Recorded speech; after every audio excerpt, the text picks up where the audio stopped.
Before we jump into the show and our special guest, just want to give a shout out to Renee Montgomery, former WNBA player who's now made the move, was a part of an ownership group that bought the Atlanta Dream from Skeletor. God bless. Seriously. Yeah, just snatch it from Skeletor's grasp. Really got it.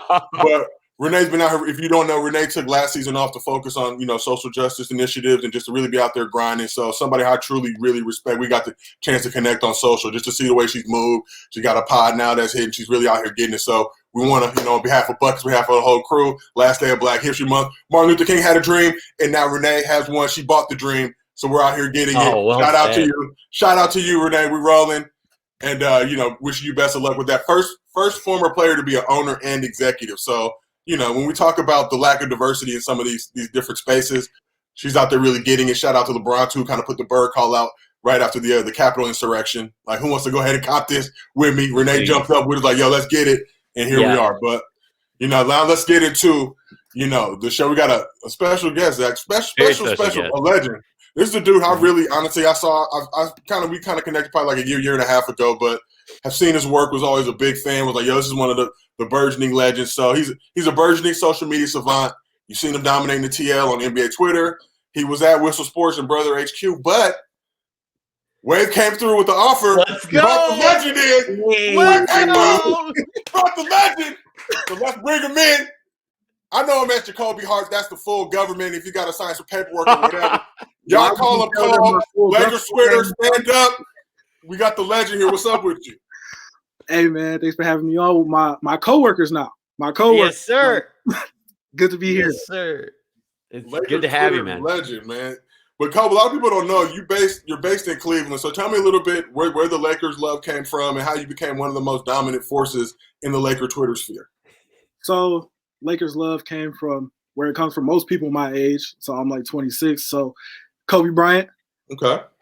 My favorite player, God rest his soul, my favorite player since I've been born and forever. He's always going to be my GOAT. And that's where the Laker love came from. As far as Twitter, man, that's an interesting story because I was really just trolling and just kind of like slandering NBA players. like we all do. Just slandering NBA players. And then, Biz and everybody found me and started retweeting me, and it just kind of went from there. And I just kept people like God damn. It's always so fun. America.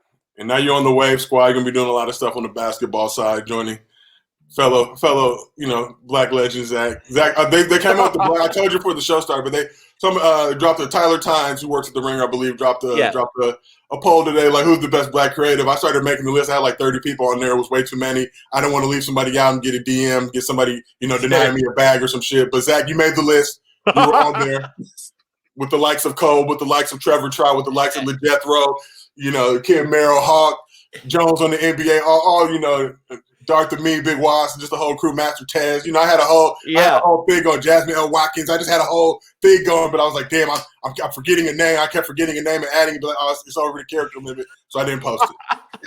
Well, it's an honor. The people you named are some of the most talented people I've ever had the pleasure of meeting and working with, and it's an immense honor to even get considered with those people. So I appreciate that. Cole, Lakers guy, generally start these shows off with probably the most important question I can ask any guest, but Lakers in 4. Okay. Let's go. Oh my God. I can't argue with that. I can't argue with that. That's a fair sum. Obviously, they've been like they lost 4 straight. They beat the Warriors tonight. What were you thinking about watching that game? What you saw from that squad? My only thoughts for like the last 2 games, to be honest with you, are Dennis Schroeder is important. The third most important player on the team. Last season, that was the big question. Is like, who's going to be the third guy who's going to be the third guy after LeBron and Anthony Davis? And it was pretty much just by committee.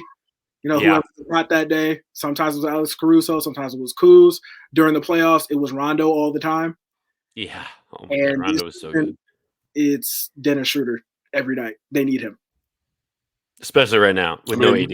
I mean, you need him more than ever right now, and it's awesome seeing him get the love he deserves. First team all defense. I can't wait for him to get that. Yes, sir. He deserves it. He deserves that. This game, we were talking before we came on, but this season so far, obviously as Lakers fans, we had to go the whole duration of the bubble, win the championship as expected, really just bring honor and pride back to LA. But it's, the 71-day layoff just didn't really impact the players. It kind of fans too. It just seems like NBA Twitter is not really where it needs to be. The energy's not there. The emotion's not there. The slander is, a lot of sensitivity kind of overwhelmed the TL to start the season. A lot of emotion in terms of slander, and a lot of those people I don't think hoop, so they don't really understand that that's not really a big deal. Talking shit is pretty primitive and basic for us. It's not anything personal. But what do you attribute, Cole, when you look at it, Zach, too, when you look at just kind of what's going on this season and just kind of that lack of energy so far? With me, it's more so we didn't really get a break. And Zach was saying this earlier before we came on. Like, we never got a break.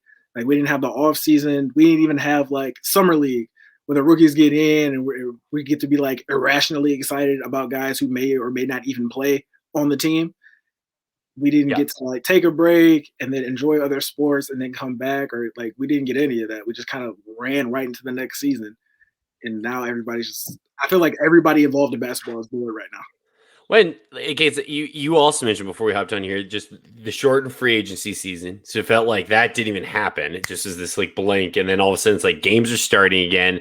We were kind of led to believe the guys would get more time off. And you knew that like they needed the time off. I mean, these guys go to war every night.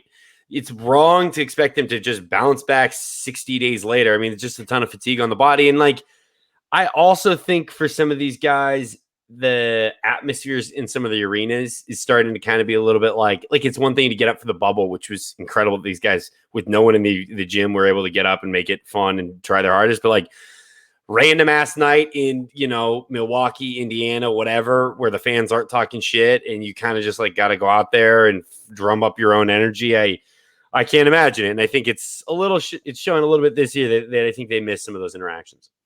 When we look at the landscape of the league now, just kind of everything that's going on, like dudes are tired. They got the itis. Nobody wants to go to All-Star Weekend. All the things that used to be a turn-up event, like we should have been celebrating in the streets. We still haven't gotten a Lakers parade. We still haven't gotten a Dodgers parade.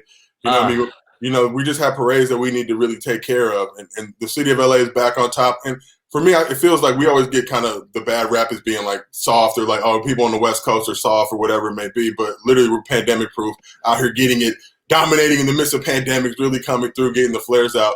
But want to hit y'all both on the Warriors. Obviously, Warriors decided to really, do the big G and gentrify, move over to San Francisco. When we look at the Oakland Warriors, the dynasty, the things they've done. But Oakland Warriors versus San Francisco Warriors, what I mean, did the squad need to go back to Oracle? What needs to happen? God. I mean, I know Clay's not here. But Zach Cave obviously was one of my Hall of Fame favorites. We had to put it in the rundown today, but when you look at this Warrior squad, like, and Steph, unanimous MVP. Yeah, and that's basically what it is. Like Hood Marshawn versus like, DeVry Marshawn. Like, what do y'all think is tracking with just this Warrior squad? Cole, you go first. Take this first.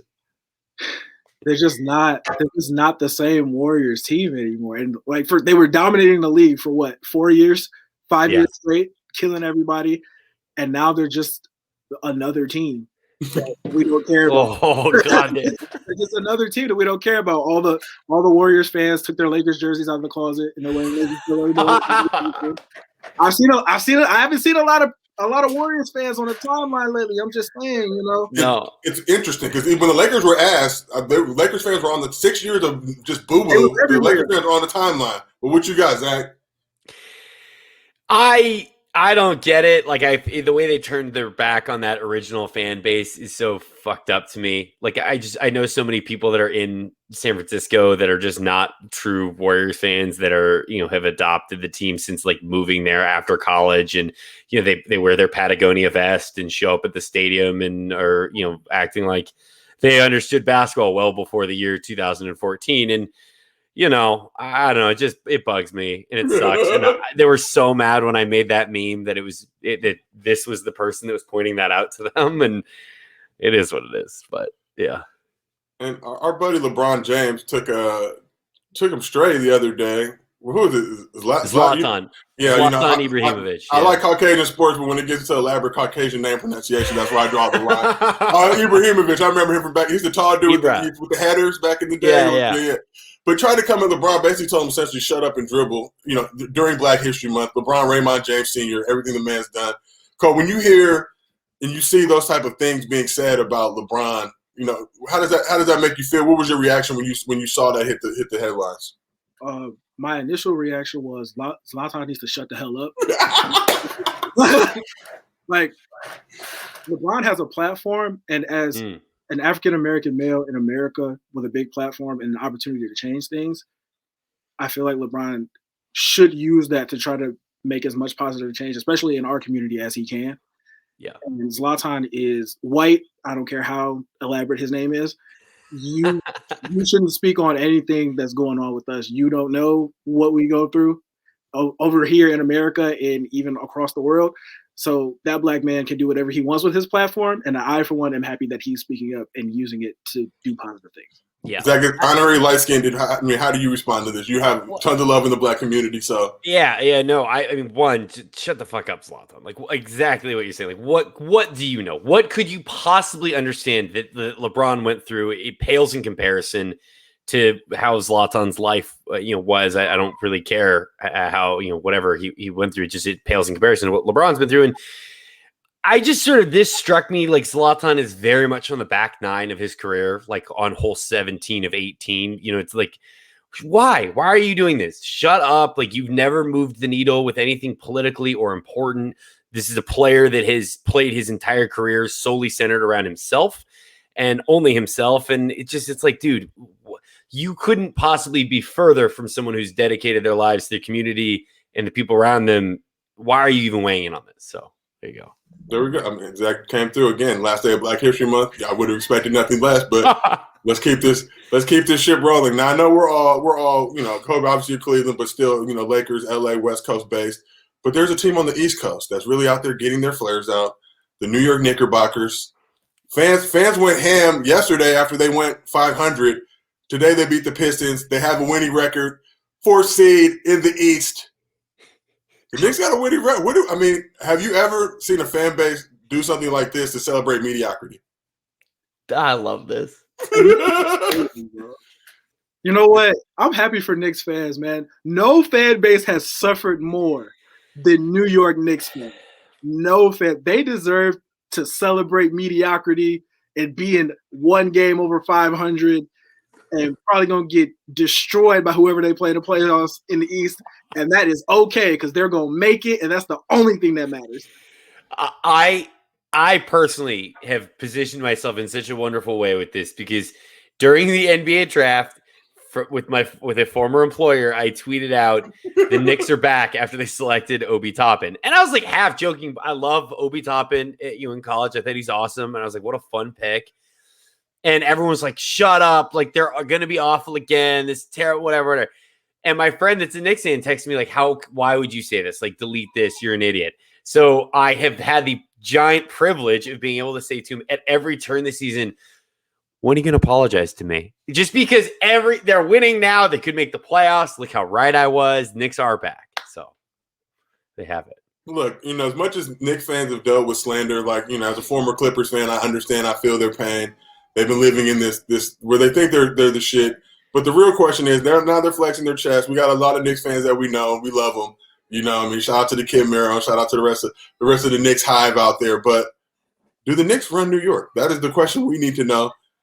Or because there's another team out there that relocated from Jersey, had to come through. There's another squad.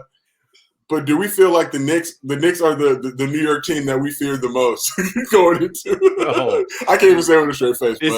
Yeah, we got to make sure to clip this out. Cole, what do you think? Well, first and foremost, Knicks fans do not want a Knicks-Net series. That is not what you want. Y'all don't want to see that. Y'all do not want to see that. But they don't run New York. The Nets run New York. And the Nets are going to run New York probably like the next 5 seasons.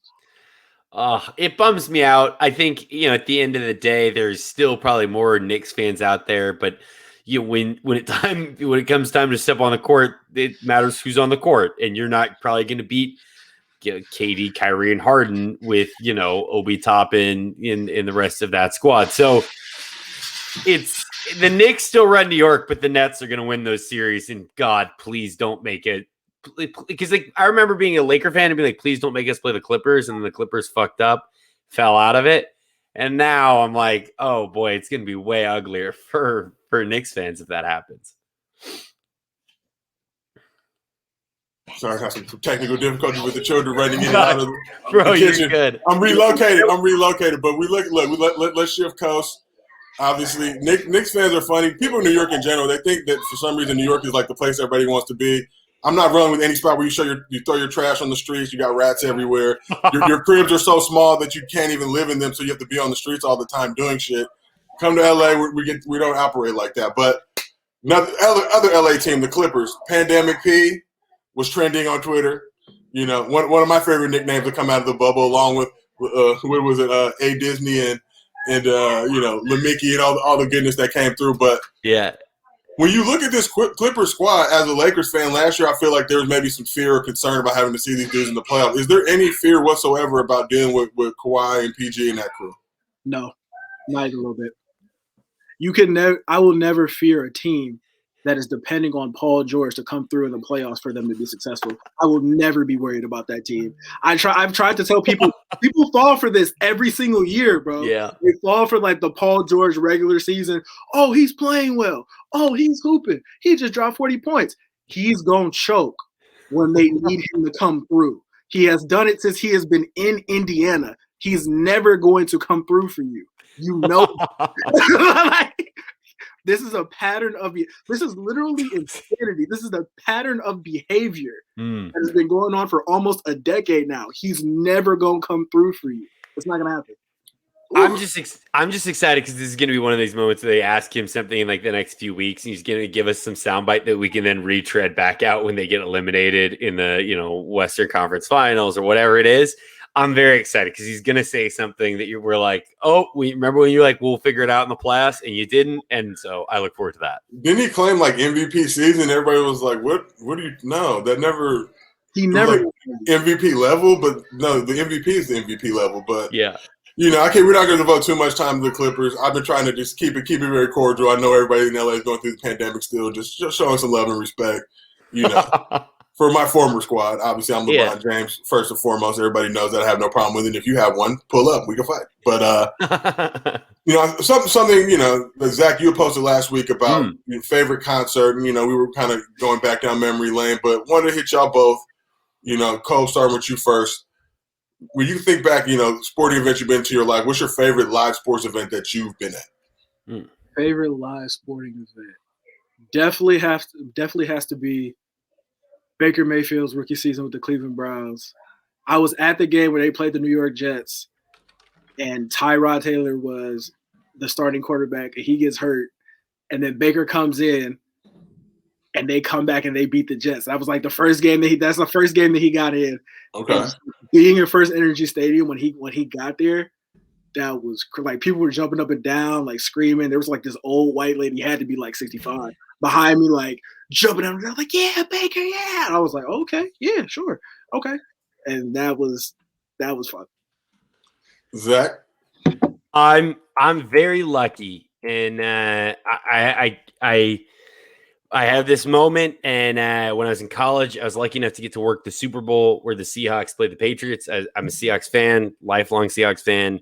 Obviously, it didn't go the way I had hoped, but I got to be on the field for the game as a photo runner for the NFL. And when Tom Brady threw the interception at the end, I decided, fuck it, I'm going to go get a selfie in front of Tom before he gets the Lombardi Trophy. And I'm running out, and I kind of am elbowing my way over, and I elbow someone, and someone goes, hey, watch out. And I turn to kind of like scowl at him, and it's the dude with the Lombardi Trophy trying to get to the stage. And I'm like, oh, fuck, I almost knocked out of his hands. So I get to the scrum, and I'm like, this is my chance. This is it. And I hit the selfie right here. You can see the sadness in my eyes. And someone goes, are you fucking serious? And throws me out of the scrum. But I got the picture. That's all that mattered.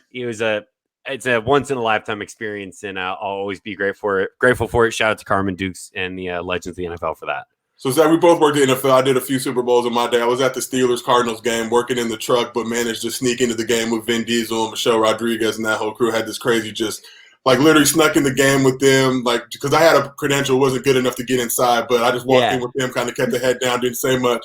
Walked in with them. Next thing I know, Steelers on one side, Cardinals on one side. I think Faith Hill or whatever her name is, the singer, pulls up in an overcoat, jumps out of a golf cart. I'm just like, oh, shit, what's going down? But I remember walking around the concourse for the first quarter if I had to get back in the truck for the halftime show. But that was one. But I was blessed in 1995. I was a ball boy in the UCLA men's basketball squad. Got to go with the squad to Seattle where they're playing the national championship game. Obviously, Ty Sedney, who's my cousin, I believe got hurt in the Final Four. They make it to the championship game. There's kind of all this doubt. They're going up against Arkansas, Nolan Richardson, that whole 40 minutes of hell and all that goodness. Proceed to give them the hands. I'm in the locker room celebrating with the team after the game. Spent the night in my brother's hotel room. He was a freshman on the squad. There was like 15 people in his room. I'll never forget. All just random bodies, just all over because they, these dudes just got turned, went out and got it cracking that night. But being in the building in the old Kingdom to see UCLA in 1995 win that national championship for me is probably the most legendary moment. But also, I went to I think Game 5, 2015, I believe. Cavs Bulls. And just kind of whatever, playoff game. But LeBron ended up getting hurt that game, but came back and had like 18, 19 straight in the third quarter, just sheer domination. Remember, like Todd Gibson and Deladova got into it over some flopping and things like that. But those two events. But yeah, those got to be the moments for me. But let's keep this thing moving and shaking. It's the last day of Black History Month, and I was very troubled to see, on the last day of Black History Month, to learn that the rumor that white man can't jump is not true. This dude came through with one of the most insane dunks I think I've ever seen. The over the whoop-de-whoop. Have you ever seen anybody do this? Man. I've never in my life, no. No, I never imagined that white men would evolve this much and to be able to do things like this. I'm still giving it a 48 because of reverse racism. I refuse to give it a 50. Just that's 48. But no, this is I saw this pop on the TL. I mean, it's just like I thought he was gonna do the Sean Kemp and bring it back, and then he just kept going. I'm just like, damn, you gonna pop your shoulder out doing that, Playboy. But shout out to this legend. Shout out, and we got last thing. Oh wait, let's show the photo of we had a photo that really came through and hit at of some old school hoop going on. And can we click in that photo and enlarge it so we can see the ref in the back and all the goodness going on? Like, this is what dudes were getting off back in the day. That's the ref. He looked like he got some heat on him. He's about to just put two in the dude's back. But how much do you think you could average in this era of basketball? Oh, my God. I'll go ahead and go first on this one. I was never – I was okay hooping. I'd have been all world. I mean, the knee pads – if you just let me take even like Vans to go play in against these dudes with like a slightly rubber sole, they're getting cooked. Look at the way this guy's shooting.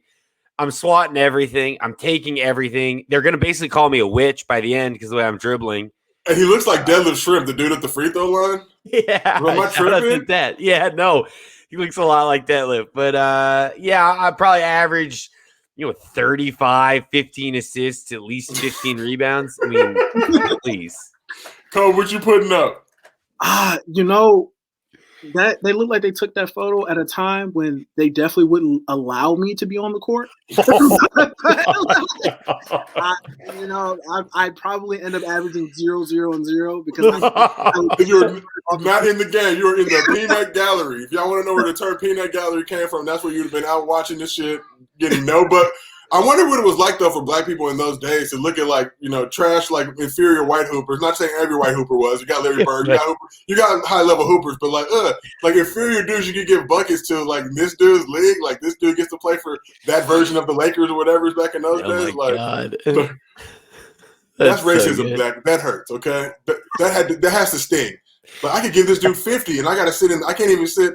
No VIP. No StubHub. No stub hubbing. No, just sheer pain. But last day of Black History Month, Kobe. It's our last topic. We appreciate you coming through. Wave's newest and truest member, Jacolby Hart, out here getting it. You've seen his tweets. You've probably stolen some of them if we're being real. Like, some of y'all, it is what it is. But you've seen the man out here really getting it. Last day of Black History Month. What was your favorite Black History Month moment? Day one, courtside Karen. Oh, my God. That's the best one. Day one. No. Can we zoom in on the Cole tweet and just Cole, I remember when this happened. We did a show that night, and God, this did numbers, dude. Right, but we did a show that night. Right when the show ended was like when really she started posting all the videos, doing all that shit. But it was just a tremendous moment. I kind of said the same thing when the show started. Like this, I don't know if it's gonna get any better. What a way to kick off Black History Month. But looking back, Zach, you're embraced by the Black community. Yeah. What are your thoughts going into the final day of Black History? What was your favorite Black History Month moment? I mean, it's hard to top that one. It would just be honest. It was just such a fucking. I mean, again, like you said, as we were doing the show, we kind of realized that we just missed it. Like everything kind of came out as we finished. So that's got to be the best one. Seeing Loeffler lose her team, pretty fucking sweet. I mean, that's a great bookend. It's a great bookend. A nice bookend. She's a crook. She's awful. I mean, this is a woman that literally was like making money off the pandemic, off of people losing their shit, and just shorting the market off of how it's going to go on people. So she's an awful person. And to see someone who's fought for social justice the way that Renee has and the causes that she's dedicated her life to, for her to be the person that takes it, beautiful, beautiful. We really ended our month with courtside Karens getting booted out the paint in Atlanta, site of the All-Star game. It seems like Atlanta's going to be really turned. Like, it's had a lot of, DC for the January was probably the most turned up, the insurrection, all that goodness. But Atlanta's now quickly become the Black History Month destination. We might have to do something in Atlanta just to celebrate all this stuff. But Cole, man, want to appreciate you for coming through. Tell the people where they can find you and when they can find you, how they can find you, all that goodness. Man, I'm on the timeline 24/7. Even if I'm not tweeting, I'm just scrolling because I got to do stuff. So follow me. 3 underscores before, 3 underscores after at Cove. And make sure y'all follow Elite Media. Follow the guys, follow the homies, the homie Trev Trout, the homie M Grads, everybody. We'll see if Elite gives us some love. They've been notorious for not showing any love to this show whatsoever. A few. We about to hop in the chat. It's about to be crazy. It's about to be some discussions had. Zach, you got to give Elite love because they'll show love if a Caucasian shows them love. Oh, will they? All right, I'll get on that. Love to Elite so they can post. We're gonna show love first. We're not gonna show love first. But make sure y'all follow Cole. You check out Elite, the whole crew. Shout out to Trevor and the whole crew. And man, we appreciate y'all. This is Outta Pocket Live. We will be back, I think, Monday or Tuesday for that Lakers Suns game. We'll see if we feel like it. We're very flexible here, but thank y'all for plugging in with us. And, it was a great Black History Month. Much was learned, much needed to be learned. Hopefully the Hollywood Foreign Press gets one Black member in their ranks at some point so I can watch the Golden Globes again. But until then, everybody stay safe, strap up, and wear your mask. Get vaccinated. Get vaccinated.